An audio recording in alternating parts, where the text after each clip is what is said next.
Hello welcome to my new mini vlog. आज चाहिँ मैले कडी बनाउँदैछु, कडी पकोडा बनाउँदैछु। त्यसैले आज चाहिँ मैले पहिल्यै कडी चाहिँ राखिसकेछु बनाएर। त्यसैले अहिले चाहिँ पकोडा चाहिँ फ्राई गर्दैछु तेलमा। अनि यसरी चाहिँ पकोडा बनाएर अनि मोलेर राख्दैछु।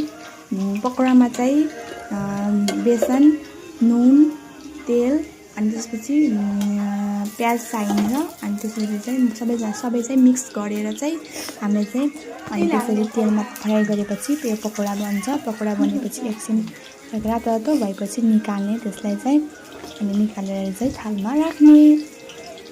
त्यसपछि चाहिँ हामीले यसरी पकोडा बनाउन सक्छौँ। यसको लागि चाहिँ सिम्पल रेसिपी हो अनि हजुरलाई जुन मैले भनिसकेँ त्यसैले यसरी नै बनाउनु होला। अनि मैले चाहिँ पहिल्यै नै भाँडामा मोही राखिसकेको छु। अनि कराईमा चाहिँ अब कडी बनाउनको लागि चाहिँ मसला हाल्ने, थोरै जिराहरू अनि कडी पत्ता हाल्ने, तेल अनि यसै गरेर खोर्सानी हाल्ने अनि कडीलाई चाहिँ हालिदिने। अनि त्यसलाई कडीलाई हालिदिइसकेपछि एकछिनसम्म उम्लिन दिने।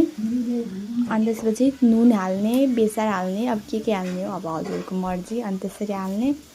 त्यसरी हालिसकेपछि चाहिँ अनि हामीले चाहिँ के गर्छौँ भन्दाखेरि थोरै मसलाहरू अब के हाल्नुहुन्छ त्यसरी हाल्ने। अनि यसलाई चाहिँ मिक्स गरिदिने सबैलाई चाहिँ। अनि त्यसपछि चाहिँ एकछिन पानी हाल्ने। अब कति हजुरले खानुहुन्छ अनि त्यही अनुसारले बनाउने। अनि चाहिँ अब मैले चाहिँ नुन लास्टमा हालेँ, जति बेला नुन हाल्दा नि हुन्छ।